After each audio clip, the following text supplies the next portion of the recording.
The morning they read my grandmother's will, I walked out with a crumbling house no one wanted, and my father's voice still ringing in my ears.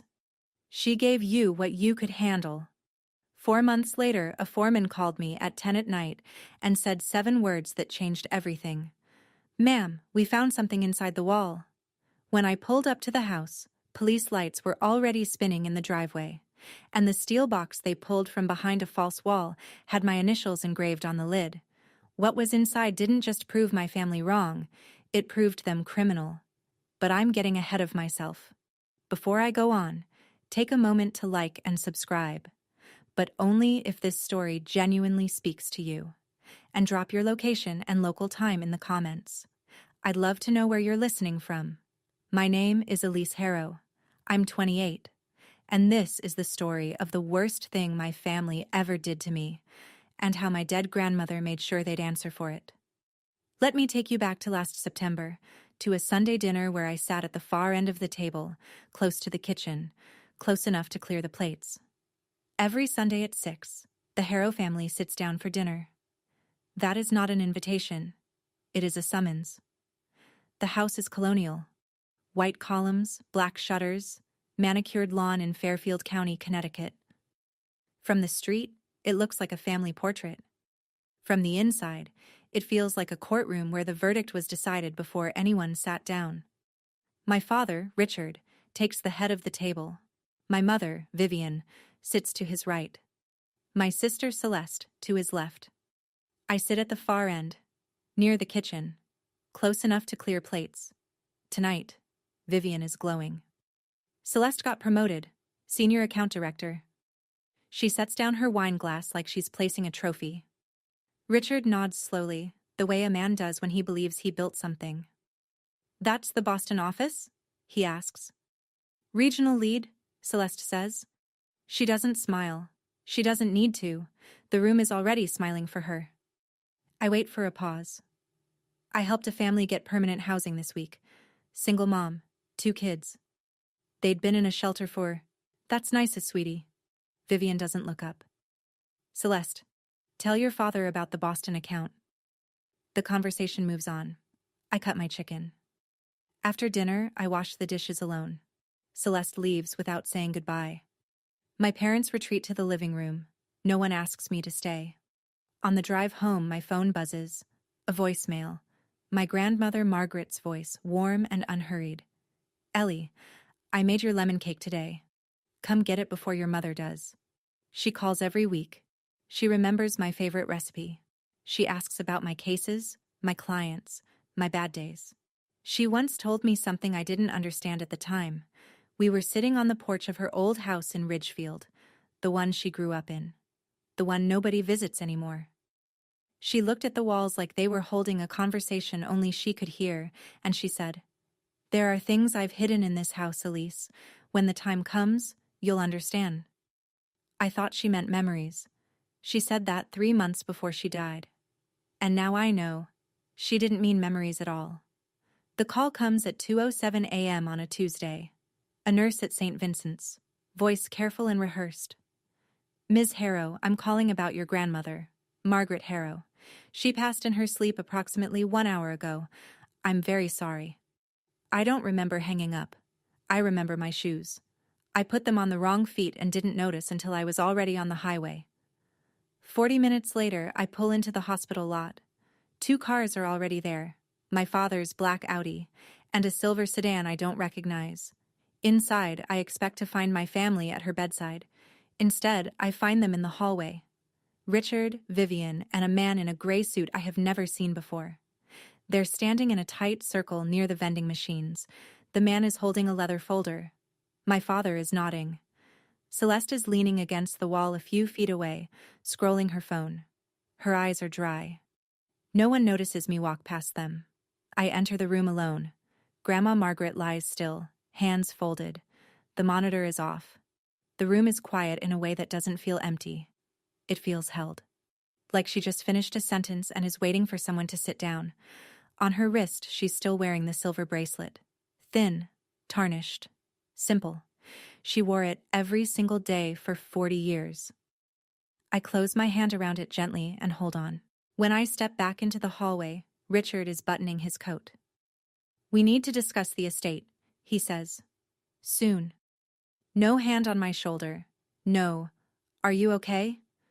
Vivian adjusts her scarf. "Your grandmother was old, Elise. It was time. Let's focus on what matters now." I look at the man in the gray suit. He avoids my eyes. I ask the nurse if I can keep the bracelet. She nods. Vivian glances at it. "It's just costume jewelry, Elise. Take it if you want." I put it in my coat pocket and press my hand flat against it the entire drive home. It's warm, like she just took it off. Later, I'll learn the man in the gray suit was a lawyer named Gordon Blake, someone my grandmother never hired, someone who appeared at a hospital at 3 a.m. before the family was even notified. But I don't know that yet. Not tonight. Tonight, I just hold the bracelet and drive. The funeral is held at a small stone church in Weston. More than 80 people come. Margaret Harrow was the kind of woman who remembered your children's names and your dog's birthday. People loved her without trying. Richard delivers the eulogy. He stands behind the lectern in a navy suit, voice steady, hands open. "My mother-in-law was a pillar of this family," he says. "She believed in loyalty. She believed in legacy." He pauses for effect. "We will honor her by staying together." I sit in the second row and count the lies. Richard visited my grandmother twice in the last 2 years. Both times, he left within the hour. After the service, mourners gather in the church courtyard. I stand near the back, holding a cup of coffee I haven't touched. People shake my hand. Most of them move quickly to Vivian, who is stationed near the entrance, accepting condolences like a diplomat. Then a hand touches my elbow. Soft, steady. Dorothy Callahan, 81 years old. My grandmother's closest friend for over 5 decades. She pulls me aside, near the hedgerow, and speaks low. "Your grandmother talked about you all the time, Elise. Every week." Her eyes are red but focused. She was worried. She said she took precautions. Precautions for what? Dorothy opens her mouth, then closes it. Vivian is walking toward us, smiling wide, arms outstretched. "Dorothy, thank you so much for coming." Vivian wraps her in a hug that lasts exactly long enough for a photo. "We're all grieving together." Dorothy steps back. She gives me one last look. The kind of look that says, "Not here. Not now. But soon." That evening, Celeste posts a photo from the service on Instagram. She's standing beside the casket flowers, head tilted, eyes soft. The caption reads, "Rest in peace, Grandma. We were blessed to be your family." She doesn't tag me. She never has. I sit in my apartment and stare at the bracelet on my nightstand. Precautions? What kind of precautions does a woman take when she's afraid of her own family? 3 weeks after the funeral, we are summoned to the office of Gordon Blake, attorney at law. A name I'd never heard before Grandma's death. A man who now, apparently, holds the keys to everything she left behind. The office is cold. Beige walls, a conference table too long for 5 people. Richard sits at one end, legs crossed, hands clasped. Vivian beside him, back straight. Celeste across from me, eyes on her phone. Blake opens a leather folder. He reads without looking up. To Richard and Vivian Harrow, management of the family trust, valued at approximately $1.8 million, including oversight of all liquid assets and investment accounts. To Celeste Harrow, the primary residence in Weston, Connecticut, along with the associated investment portfolio. To Elise Harrow, the property located at 14 Birch Hollow Road, Ridgefield, Connecticut. I wait for more. There is no more. 14 Birch Hollow is my grandmother's childhood home. A house that has been abandoned for over a decade. Roof leaking, walls cracking, electrical system condemned by the county 2 years ago. Everyone in this room knows that. Richard turns to me. His face is the careful blank of a man who rehearsed this moment. "Your grandmother knew your limitations, Elise. She gave you what you could handle." Vivian folds her hands. "At least you have a roof. Not everyone gets that." Celeste does not look up from her phone. I stare at Blake. "My grandmother told me she would take care of me. She said it to my face. This is not what she wanted. Richard leans forward.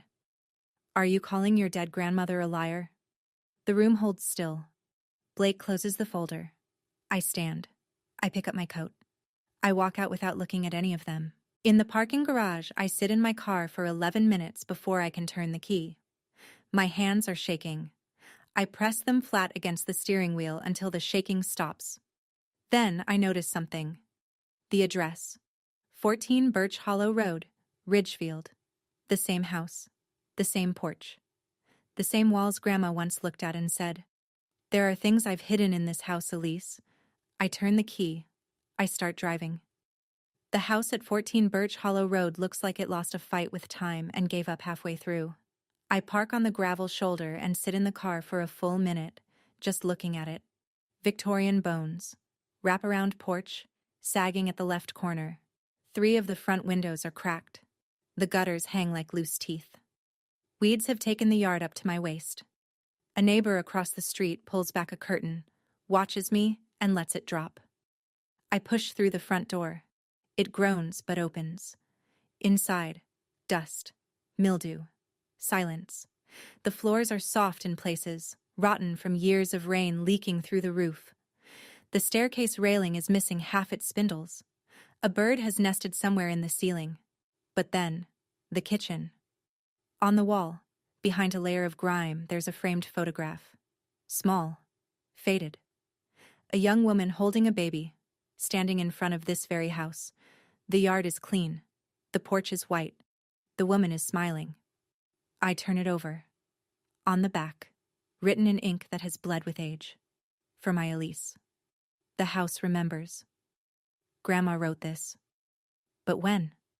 I set the photo on the counter and call the one person my coworker at the nonprofit swore by for renovations. Frank Delaney answers on the 3rd ring. He comes out the same afternoon. Walks the whole house in silence, tests the floors with his boot, runs a hand along the walls. When he's done, he stands on the porch and pulls off his cap. 60, 70,000 minimum. You got that kind of money? I have $23,000 in savings and a credit line I haven't touched. It's not enough. It is everything I have. I'll make it work, I say. Frank studies me, then nods once. I'll cut where I can. You're good for it. His crew starts the following Monday. They strip wallpaper, pull up flooring, begin demolishing damaged walls. On the 2nd day, Frank calls me over to the living room. He's standing in front of the far wall, flashlight pointed at the exposed framing. This wall's weird, he says. Double-layered. Someone built a false wall here on purpose. I stare at the gap between the 2 layers. Dark, hollow, intentional. Keep going, I tell him. Frank looks at me, then back at the wall. Lady, someone didn't want this wall touched, but it's your house. He picks up the sledgehammer. Richard calls the next evening. I let it ring twice before I answer. Elise. His voice is measured, practiced. That house is a money pit. You know that. I'll buy it from you. $15,000 cash. At least you'll walk away with something. $15,000. For the house my grandmother grew up in. The house she told me to remember. No, I say. Silence. Then, you're making a mistake. I hang up. The next morning, a text from Vivian. 3 paragraphs. The first begins, "You're tearing this family apart, Elise." The second, "Your grandmother would be ashamed of how you're acting." The third, "All we did was follow her wishes. Hand over whatever you found and we can move past this as a family." She signs off with a crying face emoji. I read it once. I do not reply. 2 days later, Celeste calls. First time in months. "Just take the money and move on. Why are you making this weird?" "Celeste, you got the house in Weston. You got the investments. Grandma wouldn't have left me a ruin. You know that." A pause. "Because I earned it. I was there for Grandma." Celeste visited my grandmother 3 times in the last year. I know because Grandma kept a guest book by the door. Then something worse happens. My credit union calls. A man identifying himself as my father contacted them, asking about the status and details of my personal loan.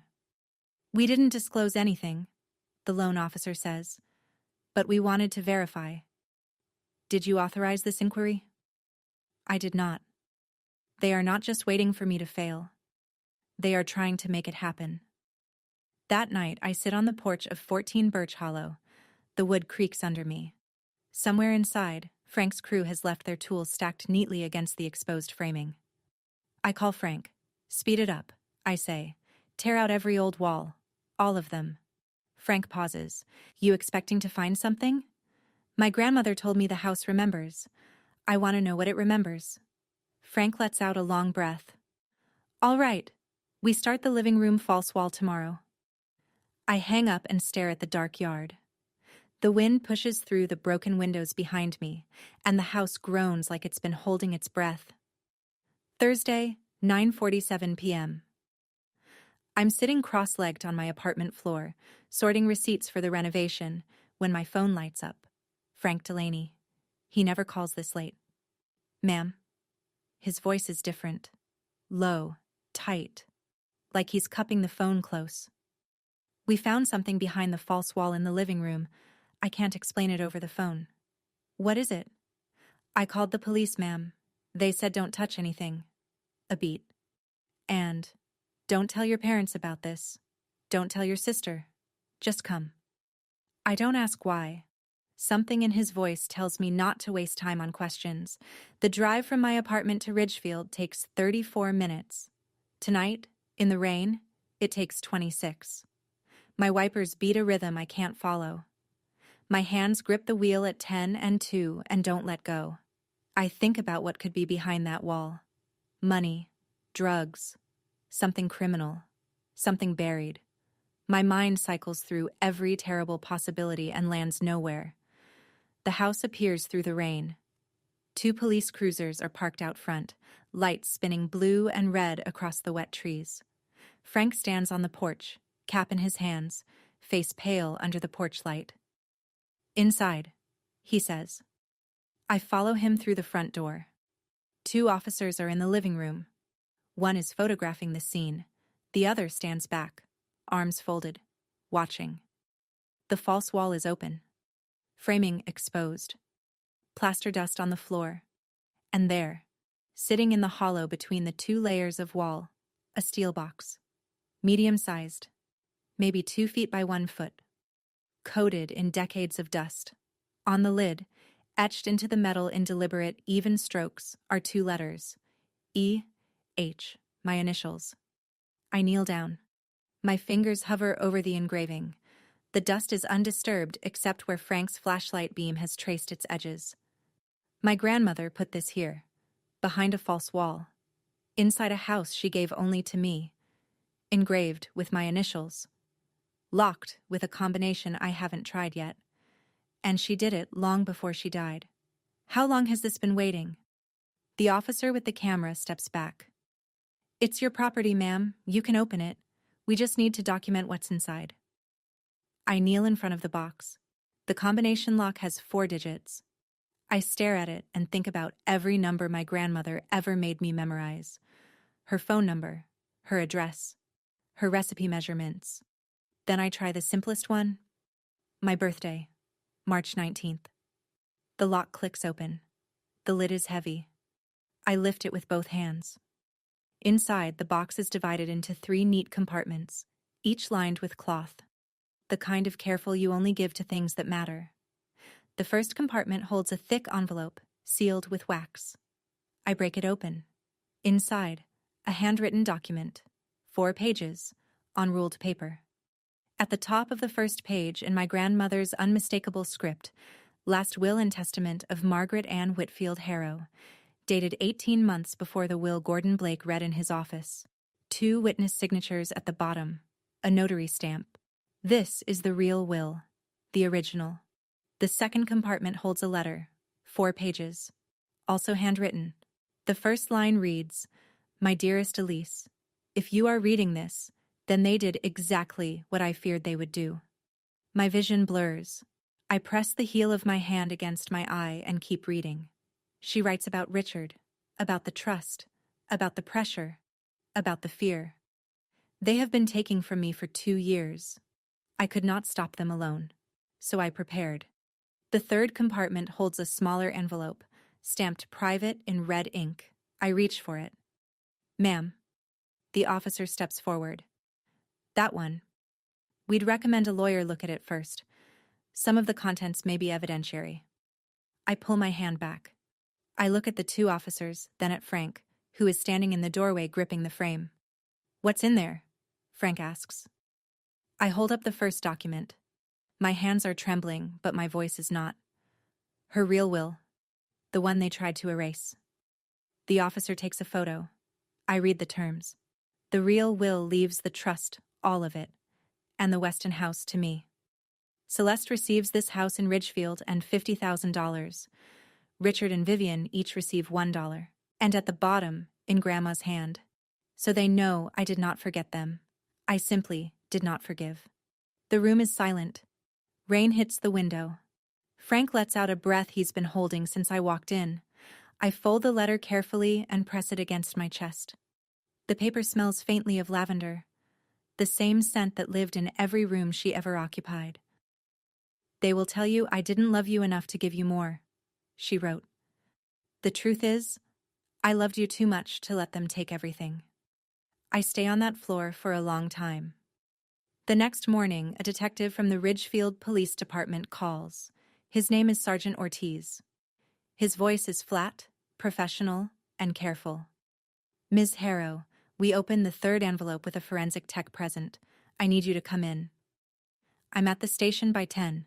Ortiz walks me through what they found. Bank statements, dozens of them, printed, highlighted, annotated in my grandmother's handwriting. They trace transfers from her trust account to a personal account under Richard Harrow's name, spread over 23 months. The total, approximately $340,000.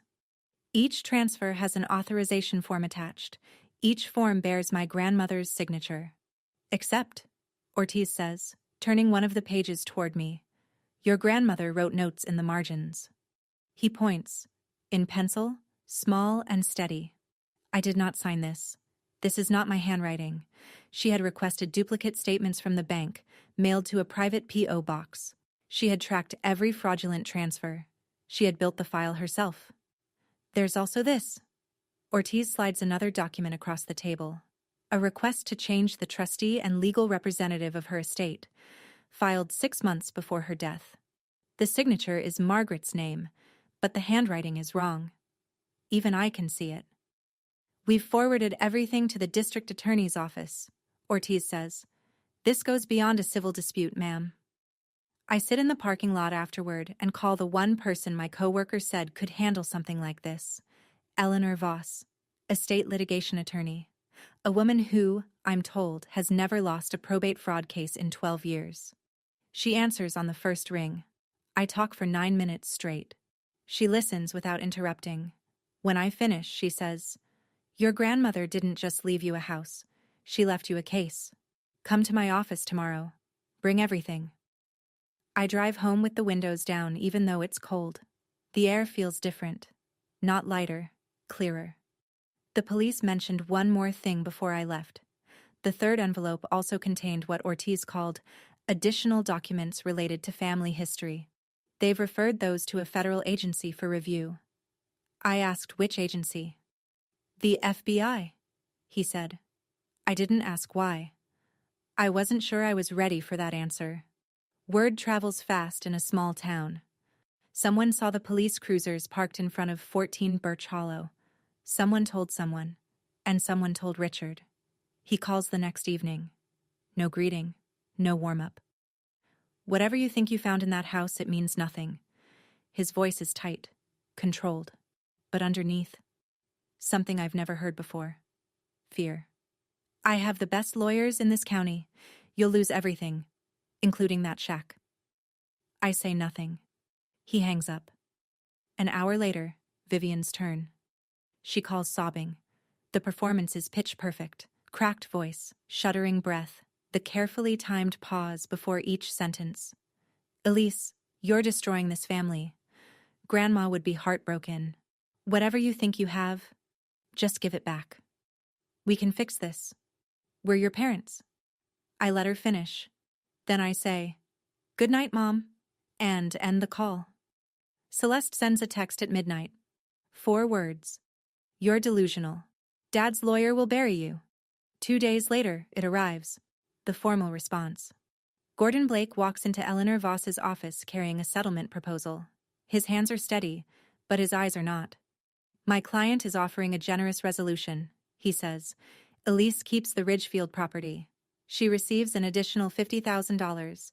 In exchange, she signs a non-disclosure agreement and surrenders all materials recovered from the property." Eleanor doesn't blink. "My client doesn't negotiate when forged documents are on the table." Blake stands, buttons his jacket. At the door, he pauses and says, "Not to me, but to Eleanor. Between you and me, tell her to be careful. Richard Harrow knows people in this county." The door closes behind him. I turn to Eleanor. "What did he mean, knows people?" Eleanor sets down her pen, folds her hands. Her expression doesn't shift, but something behind her eyes hardens. "It means we might not get a fair trial here." I think about my grandmother, alone in her house, writing notes in the margins of bank statements no one was supposed to see. She knew. She knew the system might not protect her. And still, she prepared. "Then we go somewhere that will be fair," I say. Eleanor nods. Once, like she was waiting for me to say it. Eleanor files the initial challenge with the probate court of Fairfield County. The motion is clean. Void the Blake will. Recognize the handwritten original. Investigate the trust transfers. 2 weeks later, the ruling comes back. Motion denied. Judge Harold Kern writes, "Insufficient evidence to overturn a properly filed and executed will." Eleanor calls me from her car. I can hear her breathing, slow, deliberate, the way someone breathes when they are choosing their words very carefully. The judge didn't review the forensic analysis. He didn't schedule a hearing. He issued a summary denial in 48 hours. She pauses. That doesn't happen. I ask the question I already know the answer to. Why? Judge Kern and your father are both members of the Fairfield Country Club. I pulled the sign-in logs. They've had dinner together 3 times in the past month. The floor tilts. Not because I'm surprised, because I realize this is exactly what my grandmother warned about. They did exactly what I feared they would do. The walls are closing. The bank won't extend my credit. The renovation is half done, and the bills are stacking. Frank has agreed to delay payment, but I can hear the strain in his voice when he says, "Take your time." He means it. But time costs money neither of us has. That night, I sit on the floor of the Ridgefield house. Half-gutted walls, exposed wiring, the smell of sawdust and something older underneath. I unfold Grandma's letter and read the line I keep coming back to. "Don't let them make you small, Elise. The truth is heavy, but it will hold you up when nothing else can." I sat in that house and wondered, did she know it would be this hard? Did she know the system itself would push back? Have you ever held something true in your hands and watched every door close anyway? If you have, I'd love to hear how you kept going. Tell me in the comments. Eleanor calls the next morning. "We're going federal. I'm making a call." "Federal?" I repeat. The word feels enormous. Bank fraud is a federal crime. Elder financial abuse across state-managed trusts, federal jurisdiction, and if the local bench is compromised, we have grounds to escalate. Her voice is steel. "This isn't revenge, Elise. This is procedure." I close my eyes. I think of Grandma's handwriting. Steady, certain, even at the end. "Make the call," I say. Eleanor contacts the FBI field office in New Haven. She presents the case in writing. Forged legal documents, fraudulent trust transfers totaling $340,000, a compromised local judge, and evidence collected by the victim herself before her death. 1 week later, I receive a phone call from a number I don't recognize. "Ms. Harrow, my name is Marcus Whitfield.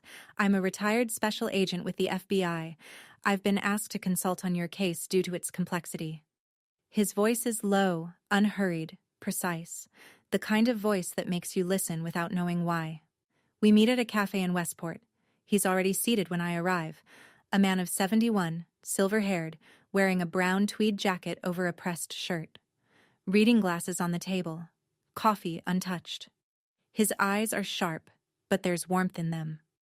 The kind of warmth that takes decades to earn. He doesn't start with the case. He starts with her. Tell me about your grandmother. I wasn't expecting that. What do you want to know? Whatever you want to tell me. So I talk. I tell him about the lemon cake, the Sunday phone calls, the way she could make a room feel safe just by sitting in it, the porch in Ridgefield where she'd sit with her coffee and say nothing and somehow say everything. Marcus listens. He doesn't take notes. He doesn't interrupt. Once, just once, he looks away, and I see something move behind his expression. Not professional distance. Something closer to grief. She was remarkable, he says quietly. He tells me the FBI is opening a federal investigation. Richard and Vivian will be subpoenaed. The forged documents and bank records will be analyzed by federal forensics. This will go to court, he says.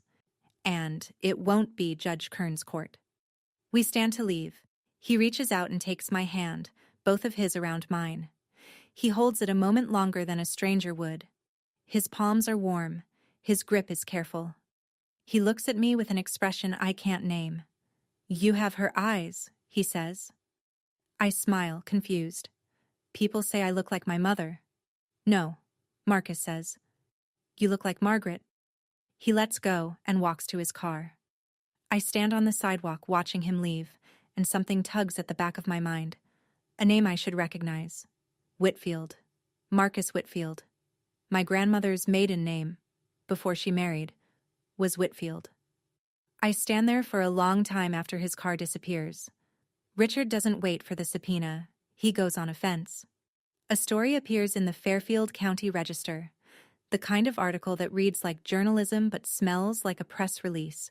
The headline, Local Family in Turmoil as Youngest Daughter Contests Mother's Estate.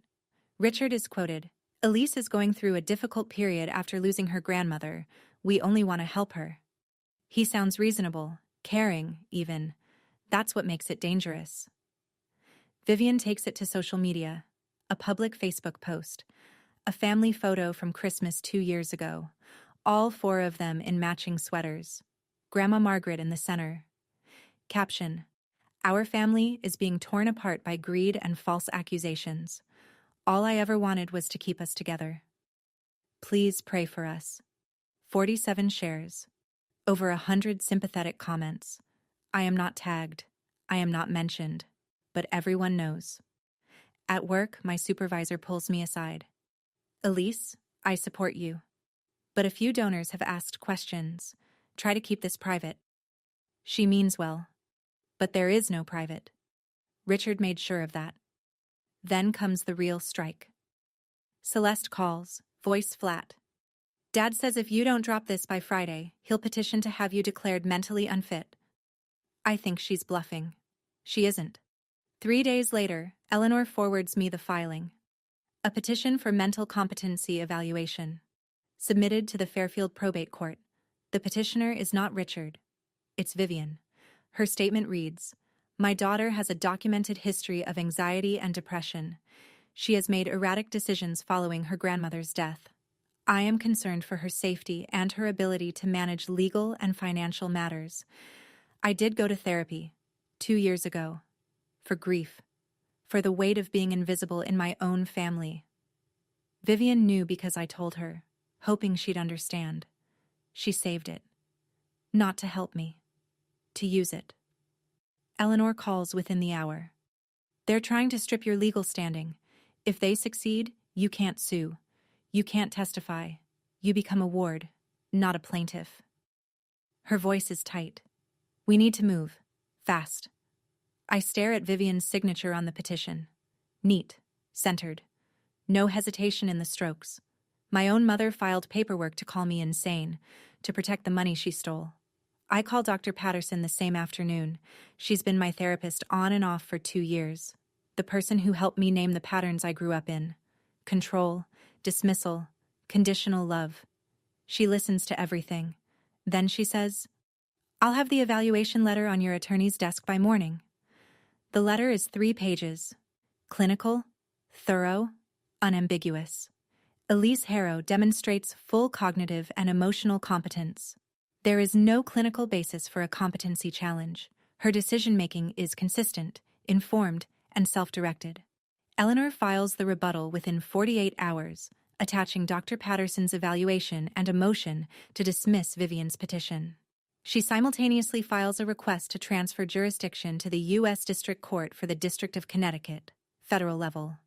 The FBI backs the transfer with a supporting brief. The Fairfield Probate Court doesn't fight it. Judge Kern recuses himself before he can be forced out. The case moves up. That evening, I do something I've never done before. I call Richard directly. Not to plead, not to argue, to inform. Dad. My voice is level, quiet. I know what you and Mom did. I have the original will, I have the bank records, I have the forged signatures. The FBI is involved now. I pause. Not for drama, for breath. You can stop, or this goes public. Your choice. Silence. 10 seconds. 15. You're going to regret this, Elise. You have no idea what you're starting. I didn't start this, I say. Grandma did. She knew you'd come for her money. She just made sure I'd have the proof. I hang up. My hands are trembling, but not the way they used to. This isn't fear. This is the vibration of something finally shifting into place. Eleanor calls that night with one more piece. FBI forensics completed their analysis of Blake's will. The handwriting expert's conclusion: 99.7% probability that the signature on Blake's document was not written by Margaret Whitfield Harrow. 99.7. Not a shadow of a doubt, not a sliver of ambiguity. Grandma signed her real will, someone else signed the fake one. And I have both. Dorothy Callahan calls on a Sunday morning. She's seen the article in the Register. She's seen Vivian's Facebook post. And she's done being quiet. Come to my house, Elise. There are things I should have told you at the funeral. Her living room smells like bergamot and old paper. She sits across from me in a wingback chair, hands folded on a quilted blanket across her lap. On the side table, a framed photograph of her and Grandma, 2 young women, mid-20s, laughing on a dock somewhere. Your grandmother had a life before Richard, Dorothy says. Before your mother's father. Before Harold. There was someone else. She tells me about a young man named Marcus. They met in the early 70s when Margaret was barely 20. She loved him in a way that didn't fit the family's plans. They made her end it. Dorothy pauses. The reasons were of that time. I won't dress them up. What happened to him? He disappeared. Moved away. Margaret married Harold the following year. She never mentioned Marcus again. Not for decades. Dorothy looks at the photo on the side table. Then one day, maybe 15 years ago, she told me she'd found him, that they'd been in contact. She said, "He never stopped looking for me, Dorothy. And I never stopped wishing he hadn't." Dorothy reaches behind her chair and pulls out a small wooden box. Margaret gave this to me a year before she died. She said, "Give it to Elise if something happens." Only Elise. Inside, a black and white photograph. A young woman and a young man, standing arm in arm in front of a building I don't recognize. She's wearing a white dress. He's in a dark suit. On the back, written in faded ink, M and M, 1974. Margaret and Marcus. I hold the photo closer. The man is young, mid-20s, with sharp cheekbones and dark, steady eyes. I've seen those eyes before. Last week, across a cafe table in Westport. Marcus Whitfield. Dorothy, I say slowly. My grandmother's maiden name was Whitfield. Dorothy nods. She doesn't say anything else. She doesn't need to. I stare at the photograph until the faces blur. You have her eyes, Marcus said to me. Not a compliment, a recognition. She planned everything, dear, Dorothy says from her chair. She was the smartest woman I ever knew. She pauses and her voice drops, and the most heartbroken. I drive home with the photograph on the passenger seat. The pieces are rearranging themselves in my head, and I can feel the shape of something I'm not ready to say out loud yet. That night, I sit at my kitchen table with three things in front of me: the photograph from Dorothy, the silver bracelet from Grandma's wrist, and the steel box I brought home from Ridgefield. The bracelet first. I turn it over under the lamp. I've worn it almost every day since the hospital, but I've never examined it closely. The outside is plain, smooth, tarnished, unremarkable. Vivian was right about one thing. It looks like costume jewelry. But when I tilt it under the light, I see it.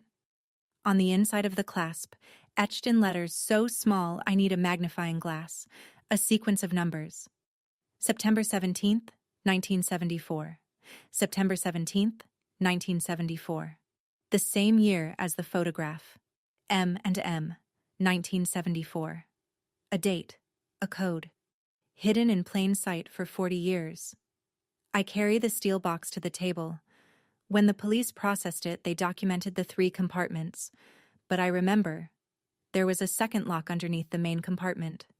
A smaller combination panel built into the base.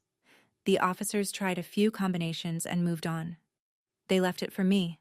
I input the numbers. 09171974. The base panel releases with a soft click. Inside the hidden compartment, a single document, folded in thirds, protected by a plastic sleeve. I pull it out carefully. A birth certificate, yellowed with age, state of Connecticut. Name, Margaret Ann Whitfield. Date of birth, June 3rd, 1952. Mother, Ruth Ellen Whitfield. Father, Marcus James Whitfield. Marcus isn't her ex-lover. Marcus is her father. I set the birth certificate down and pick up the last item in the compartment. A folded letter. Grandma's handwriting again. This one shorter. 2 paragraphs. Elise, Marcus Whitfield is my father. He was forced to give me up when I was 3 years old. The court took me from him under circumstances that were unjust and unforgivable. I found him when I was 40. We kept the secret to protect you, because Richard would have used it against us. When you meet him, and you will, know that he is family, real family, the kind that doesn't take, the kind that waits. I read it twice, 3 times. I hold the paper up to the light as if the words might rearrange into something easier to absorb. Marcus Whitfield, the retired FBI agent helping my case, is my great-grandfather, my grandmother's father. The man who lost his daughter to the system 70 years ago and spent his life building himself into someone who could never be dismissed again. And my grandmother hid the proof inside a bracelet I've been wearing every day without knowing.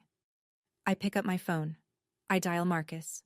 He answers on the first ring, like he's been waiting. I found the bottom compartment, I say. I know who you are. The line is quiet, not the silence of surprise, the silence of a man who has been carrying something for a very long time and has just been told he can set it down. I was waiting for you to find it, Marcus says. That was Margaret's plan, not mine. We meet at the Ridgefield house the next morning. He arrives early. I find him standing on the porch, looking out at the yard with both hands in the pockets of his tweed jacket. And for a moment, I see him the way Grandma must have. Patient, steady, still here, after all of it. We sit at the kitchen table. He tells me everything. In 1955, when Margaret was 3, her mother, Marcus's wife, Ruth, died of pneumonia. Marcus was 23. He worked part-time at a hardware store and had no savings. Ruth's family petitioned for custody. The court agreed. Margaret was taken. Marcus was told he could visit. Then the visit stopped. Then the address changed. Then she was gone. I spent 15 years looking for her, he says. I joined the bureau because I wanted access to systems most people couldn't reach. I told myself it was about justice, but it was about her. He found Margaret in 1992. She was 40. They met in a park in Hartford, sat on a bench for 3 hours, and said almost nothing. She held my hand, he says. That was enough. They kept the reunion secret. Richard married Vivian the year before I found Margaret. Margaret said he was already asking about her finances. She said, "If he finds out about you, he'll use it. He'll say I was mentally unstable, reconnecting with a father I was taken from. He'll twist it." Marcus looks at me. His eyes are wet, but his voice does not waver. When Margaret called me 3 years ago and said, "He's going to steal everything when I die," I made her a promise. I told her, I couldn't save my daughter from that family, but I would save my granddaughter. I don't speak. I don't need to. I reach across the table and take his hand. He tells me one more thing. Margaret had sent him copies of the trust documents and bank records before she died. A backup, in case something happened to the box. But the originals needed to come from Elise. "A copy sent by a deceased person has evidentiary limits," he explains. "The originals, recovered by the rightful heir from her own property. That's ironclad." That was the plan. Not Marcus's, not Eleanor's, Margaret's. She couldn't fight them while she was alive. So she built a case from beyond the grave and trusted the one person they underestimated to find it. Me. I sit in that kitchen for a long time after Marcus leaves. The bracelet is on my wrist. The birth certificate is on the table. Outside, the yard is quiet. For the first time in 28 years, I understand what family is supposed to feel like. It doesn't demand. It doesn't perform. It doesn't keep score. It waits. Eleanor's office, Wednesday afternoon. 3 chairs pulled around her desk. Eleanor, Marcus, and me. A whiteboard behind her covered in dates, names, and red arrows connecting them. "Here's where we stand," Eleanor says. "Federal Court, District of Connecticut. Not a will contest. A criminal referral accompanied by a civil probate challenge." She taps the board. "Charges under consideration: forgery of legal documents, bank fraud under 18 U.S.C. Section 1344, elder financial abuse, conspiracy." Marcus leans forward. "The FBI has completed the forensic review. Handwriting analysis on the Blake will, confirmed forgery. The trust transfer authorizations, confirmed forgery. 6 separate documents bearing Margaret's name, none written by her hand." Eleanor nods. "We also have Margaret's video deposition." I turn. "Video?" Marcus opens a folder. "Your grandmother recorded a sworn statement 8 months before she passed. She did it at Dorothy Callahan's home, with Dorothy and a notary present. She knew if the box was ever found, the opposition would argue she was confused or coerced." He slides a USB drive across the desk. "This is Margaret Harrow, of sound mind, stating clearly that any will produced by Gordon Blake is fraudulent." I press my fingers against my temples. She thought of everything. "Richard knows the hearing date," Eleanor continues. "He's been calling everyone. His lawyers, the old judge, people at the club. But this is federal now. Kern has no jurisdiction. Richard's connections end at the county line." That evening, Vivian calls. Not crying this time, cold. "If you go through with this, you will have no family left. Is that what you want?" I hold the phone and look at the silver bracelet on my wrist, at the photo of Marcus and Margaret on my kitchen counter, at the letter that begins, "My dearest Elise." "I haven't had a family in a long time, Mom. I just didn't know it yet." She hangs up first. I sit in the Ridgefield house that night. The renovation is half finished. New floorboards in the hallway. Fresh paint in the kitchen. The living room wall is still open where the box was found. I asked Frank to leave it. A reminder. Tomorrow I walk into a federal courtroom. I will carry my grandmother's handwriting in my bag, her bracelet on my wrist, and her father beside me. Tomorrow, they'll see me. Not the version they created. The real one. The morning of the hearing, I wake at 5 and find an email sent at 3:47 a.m. from Richard. Not to me alone, to every family email address he has. Aunts, uncles, cousins, 26 recipients. Family. It breaks my heart to write this. Elise is using fabricated documents and a stranger's influence to extort this family. She has a history of mental health struggles and has been manipulated by outside parties seeking access to Mother's estate. We ask for your prayers and your understanding as we fight to protect Margaret's true wishes. By 7, my phone has 4 missed calls. Aunt Karen, Uncle Dale, a cousin I haven't spoken to since Thanksgiving 2019. They don't leave messages, but I know the questions they want to ask. I silence the phone and drive. The federal courthouse in New Haven is limestone and glass. Solemn, indifferent to personal drama. I park 3 blocks away and walk. At the entrance, I see them. Richard, in a charcoal suit, postures straight, nodding at a reporter from the register. He smiles for a photograph. Controlled. Respectable. "We're confident the truth will come out today," he says into a small recorder. Vivian stands 5 feet behind him, clutching a tissue, speaking to a woman I recognize from their church. "I just want my family back together," she says, loud enough for anyone walking past to hear. And then there's Celeste. She's not beside them. She's standing near the building's east wall, alone, arms crossed, staring at the ground. No phone in her hand, no performance on her face. When she looks up and sees me, something moves across her expression. Something I haven't seen from her before. Not hostility, not indifference. It might be fear. Or it might be the first honest thing she's felt in months. I don't stop. I walk past all 3 of them and through the glass doors. Eleanor is waiting in the lobby, briefcase in hand. Marcus stands beside her. Tweed jacket, silver hair, steady as stone. I take my place between them. Eleanor on my right, Marcus on my left. The courtroom is half full. 15 or so family members scattered in the gallery. 2 reporters, a court clerk, 2 U.S. Marshals near the door. Richard's legal team, 2 attorneys from a Hartford firm, settles at the opposite table. Richard takes his seat. He glances at Marcus, doesn't recognize him. Looks away. The door behind the bench opens. All rise. The Honorable Judge Patricia Morrow presides. She is small, silver-haired, and moves with the economy of someone who doesn't waste words or time. "Counsel, proceed." Eleanor stands. She doesn't rush. She carries a remote in one hand and a folder in the other. A projector hums to life behind her. "Your Honor, this case begins with a death and a lie." The timeline appears on screen, 2 columns. Left, the original handwritten will, dated March 14th of the previous year. Notarized, witnessed by 2 individuals.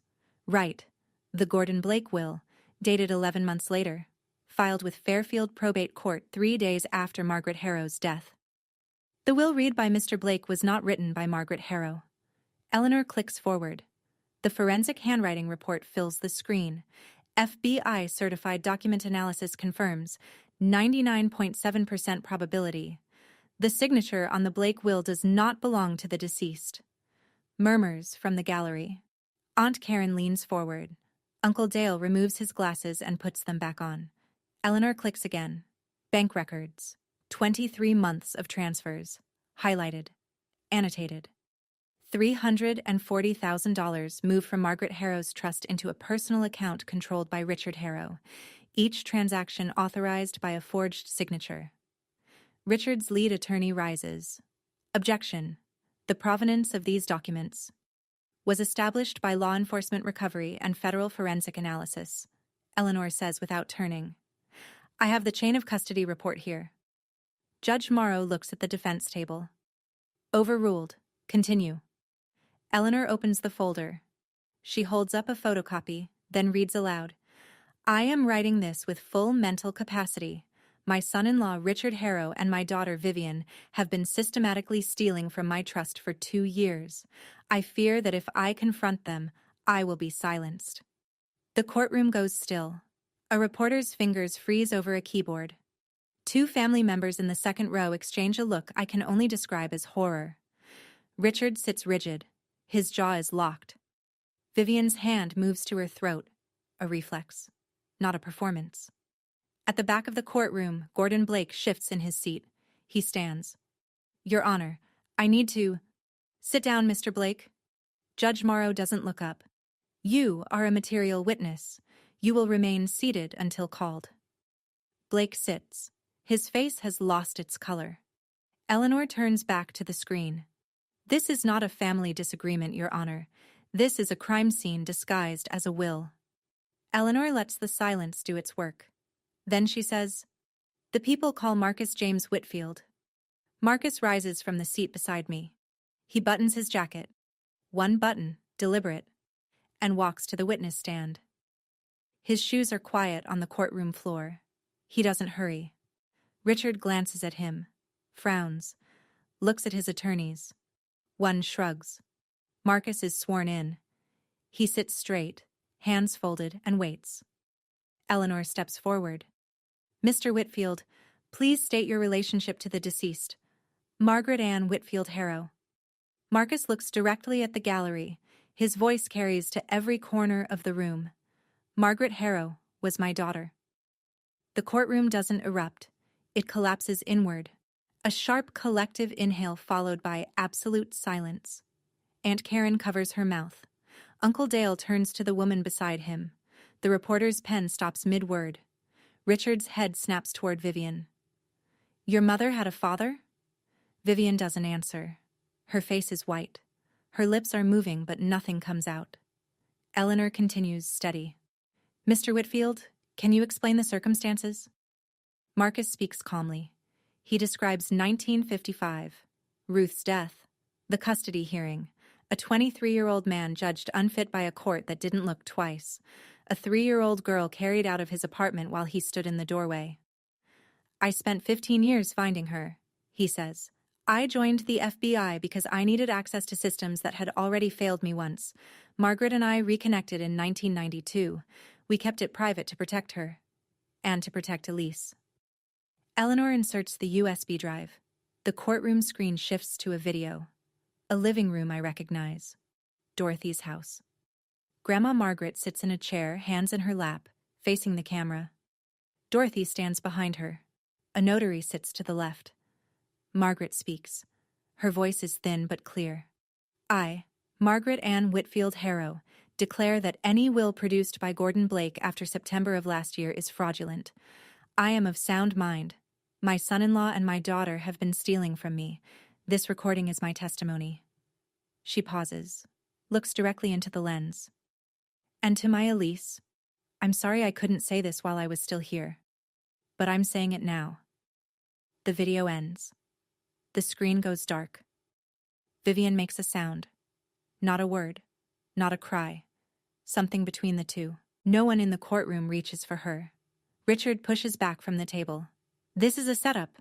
That man is a stranger. He has no standing." Judge Morrow's gavel lands once. "Sit down, Mr. Harrow, or I will hold you in contempt." Richard sits. His attorney places a hand on his arm. He shakes it off. Marcus looks at me from the witness stand. He doesn't smile. He doesn't need to. His eyes say the only thing that matters.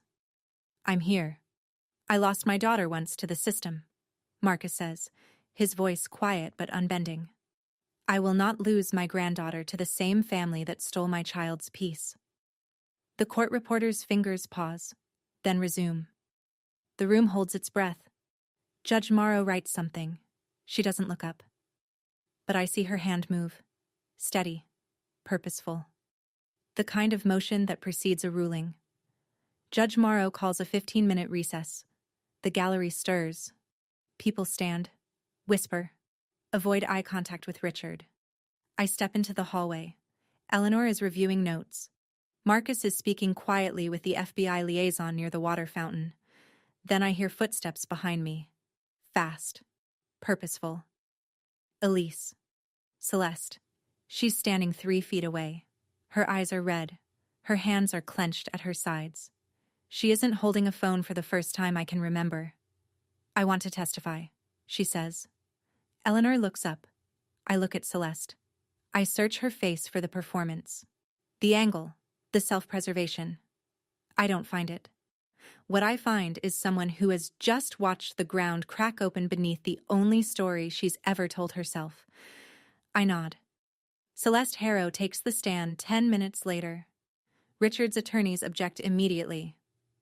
The witness is a beneficiary of the contested will. The witness is testifying voluntarily against her own interest. Judge Morrow says. I'll allow it. Proceed. Celeste grips the edge of the witness box. She doesn't look at our parents. She looks at the judge. I knew the will was changed. Her voice shakes, but she doesn't stop. I didn't know exactly how, but I knew Grandma wouldn't have left Elise a broken house. She loved Elise more than any of us. A sound from the gallery. Aunt Karen pressing her hand tighter over her mouth. Dad told me to keep quiet. Mom said it was for the family. I believed them because it was easier than believing I was part of something wrong. She swallows. Dad told me, while Grandma was still alive, when she dies, everything comes to us. Not Elise. She's not built for it. I didn't argue. I didn't ask questions. I took what was offered because that's what I was raised to do. She finally turns. Not to Richard. Not to Vivian. To me. I'm not asking you to forgive me, Elise. I'm telling the truth because Grandma deserved it, and because you're braver than I'll ever be. The courtroom is silent.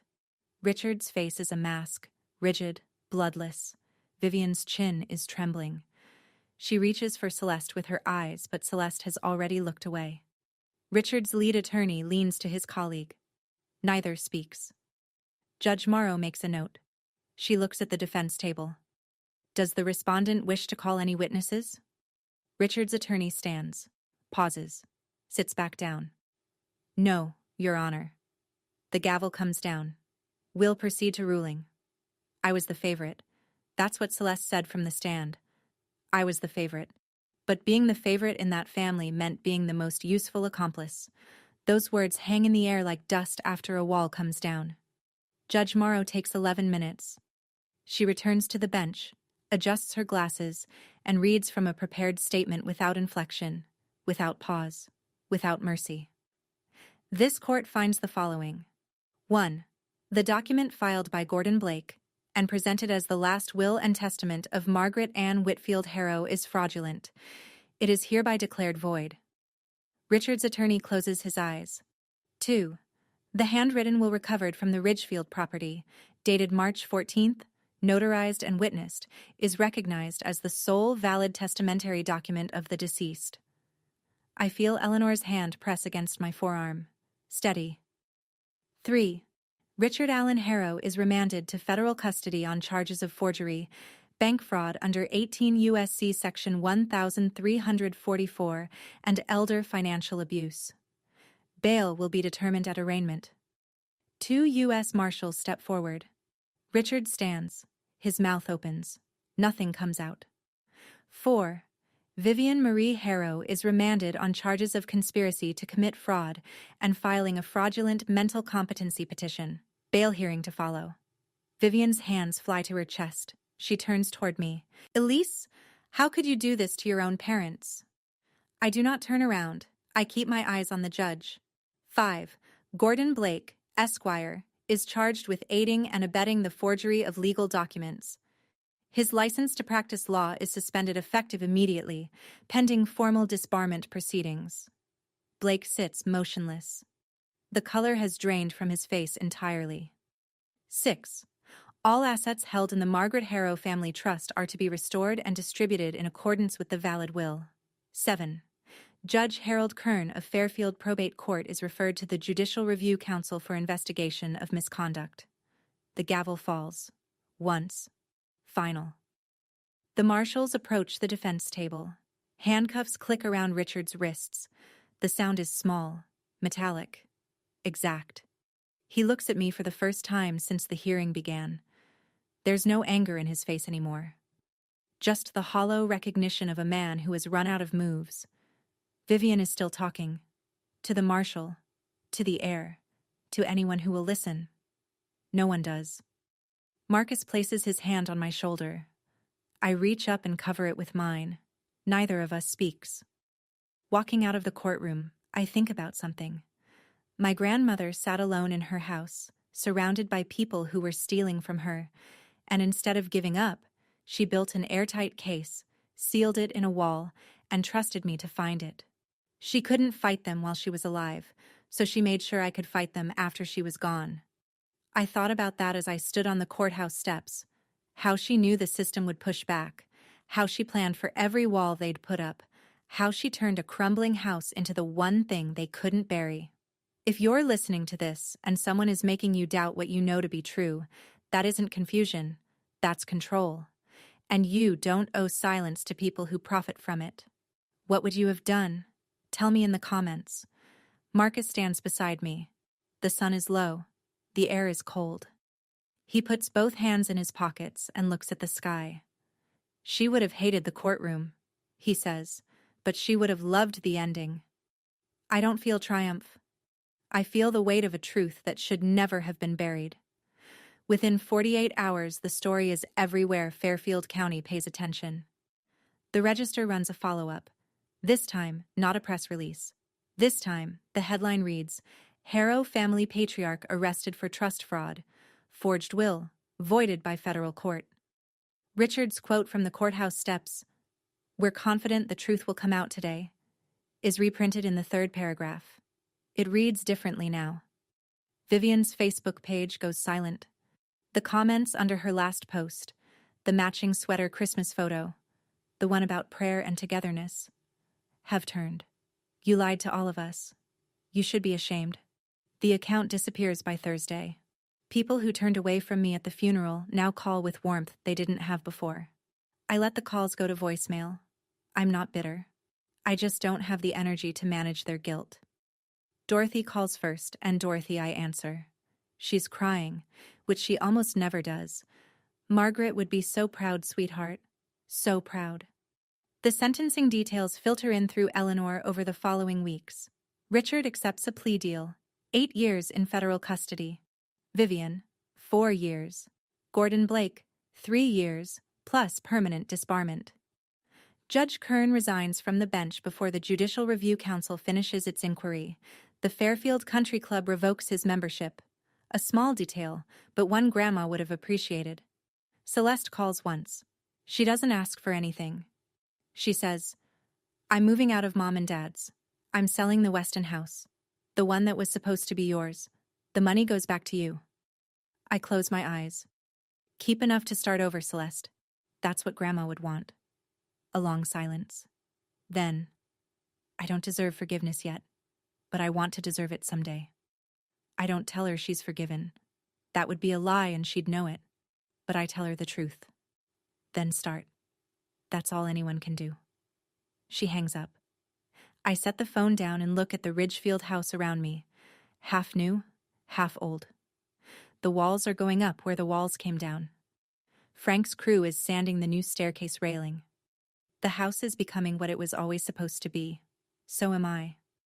Marcus invites me to his apartment in Stamford, a 1-bedroom on the 3rd floor of a brick building near the harbor. Modest, clean, quiet. When I walk in, I stop.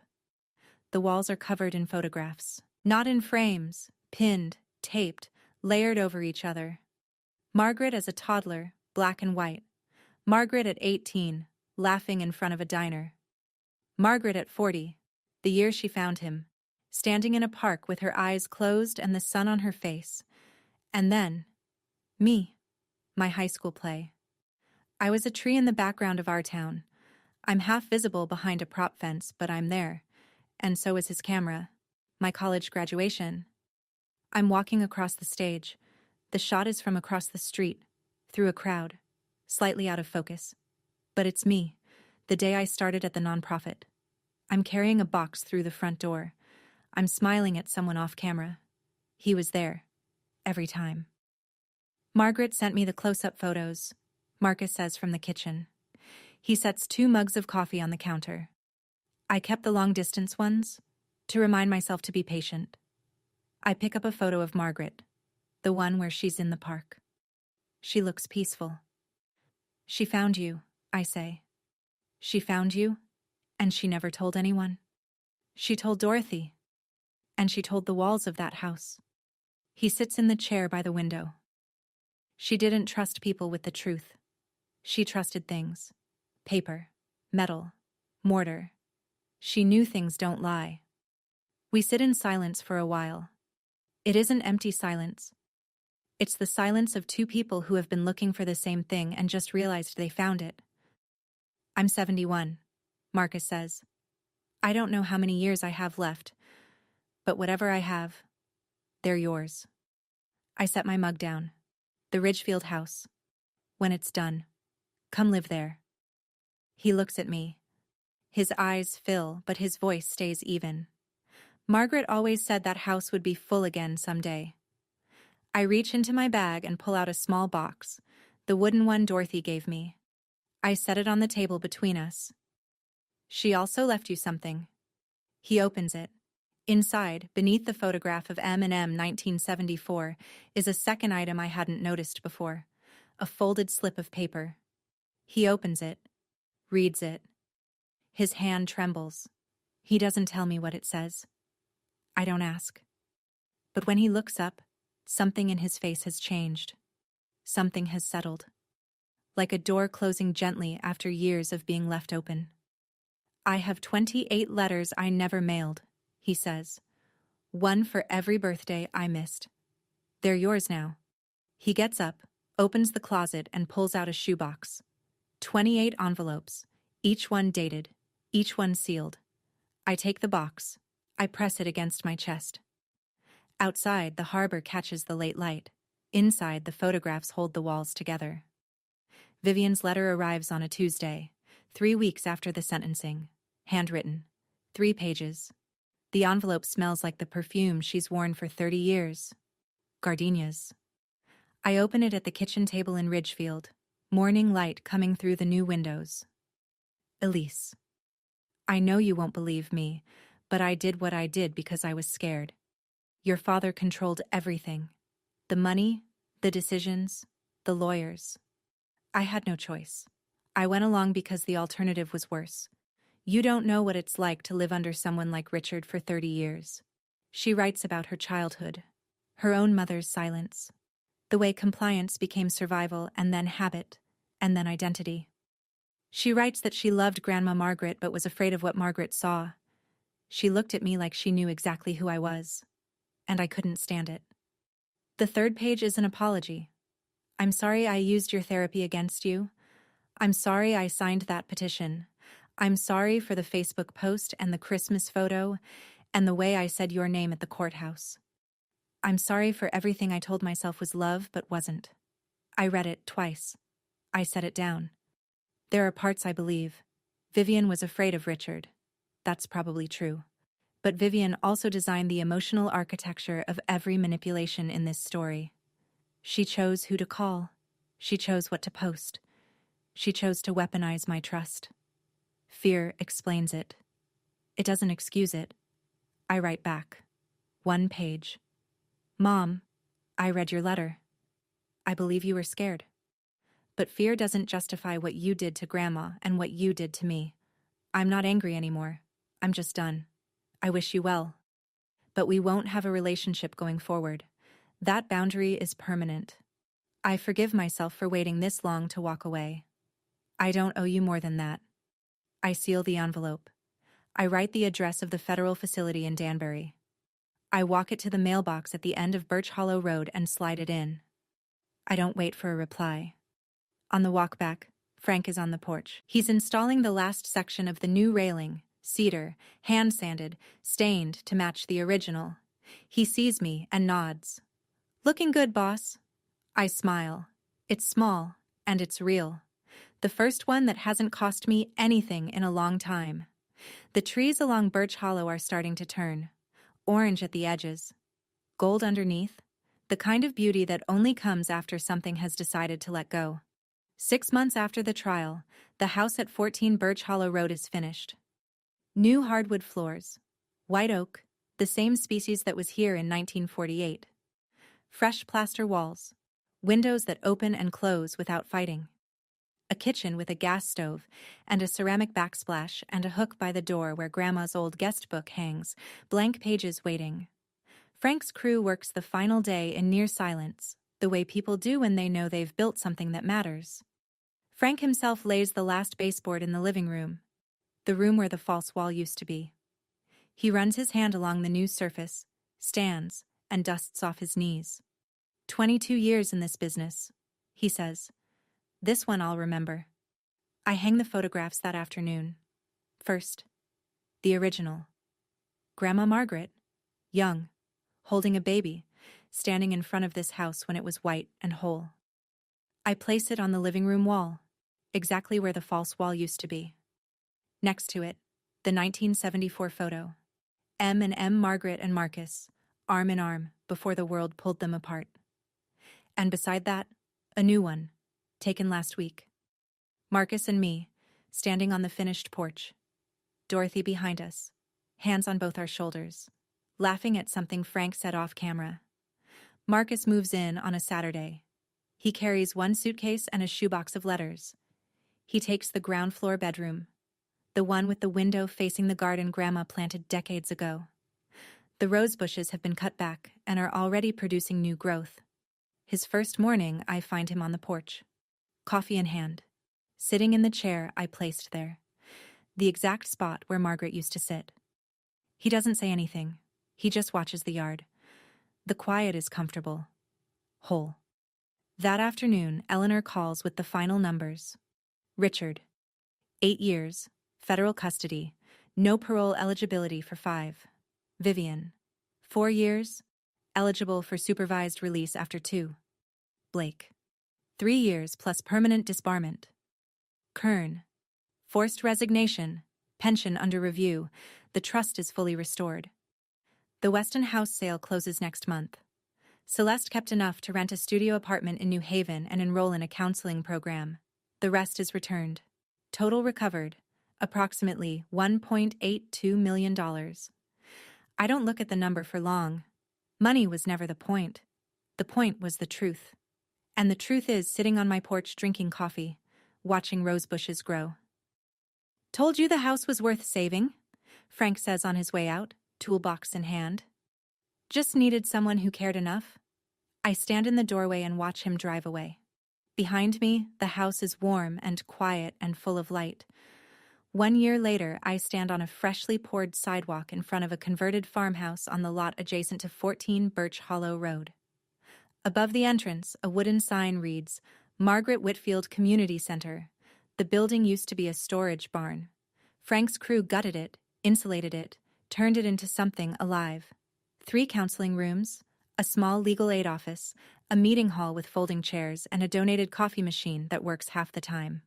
The purpose is simple: free legal support for people facing financial abuse within their own families. Support groups for adults rebuilding after estrangement. Mentoring for young women navigating systems that weren't built for them. I didn't build this to prove anything. I built it because I know what it feels like to have the truth in your hands and no one willing to listen. The opening ceremony is small, about 60 people. Neighbors, former co-workers, a few clients from my old nonprofit. Frank and 2 of his crew members, standing near the back with their arms crossed and their eyes a little wet. Dorothy cuts the ribbon. Her hands shake. She laughs about it. Margaret would have done this faster, she says, and the crowd laughs with her. Eleanor stands near the door, hands in her coat pockets. She catches my eye and nods. The kind of nod that says, this was worth it. Marcus stands beside me. He doesn't speak during the ceremony. He doesn't need to. When I step up to the small podium, he places one hand on the back of my chair, the way a father does at a graduation. I look out at the faces. I keep it short. My grandmother hid the truth inside a wall because she had no safe place to say it out loud. This center exists so no one has to hide the truth again. It's not about revenge. It's about making sure the truth has a place to stand. Afterward, I notice a small arrangement of white roses by the entrance. No card. I know who sent them. Celeste. I leave the flowers where they are. They look right there, at the threshold. Not quite inside. Not yet. But present. Marcus stands in front of the sign for a long time after everyone else has gone in for coffee. He reaches up and touches the name, Margaret Whitfield, with the tips of his fingers. He doesn't say anything. Some things don't need words. They just need a place to exist.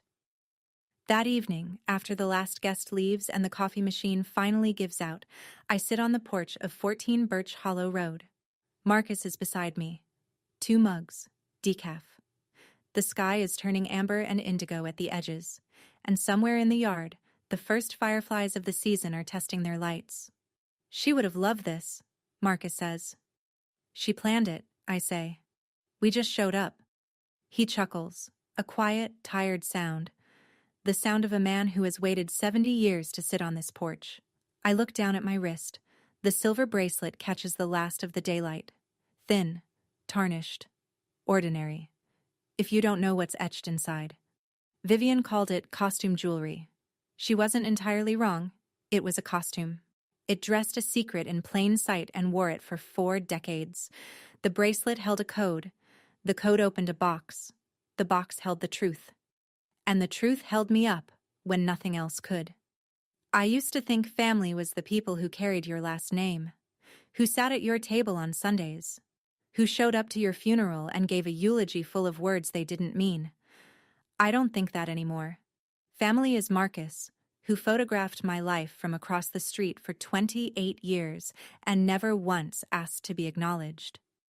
Family is Dorothy, who kept a wooden box in her closet for a year because a dying woman asked her to. Family is Frank, who delayed his invoices because he believed in the house before I did. Family is Eleanor, who picked up the phone on the first ring and never put it down. Family is the people who choose you, especially when choosing you costs them something. If you're listening to this and any part of it feels familiar, the dismissal, the gaslighting, the way your own family can make you feel like a stranger in your own life, I want you to know something. You are not wrong for wanting better. You are not selfish for drawing a line, and you are not alone. Even if it feels that way right now.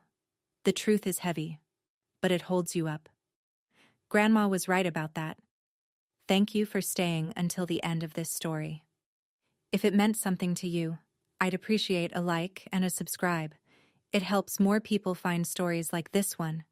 And if you're not ready to stop, I've left another story in the description below. I think you'll feel it the same way. I'll be waiting for you there. And remember, your truth matters.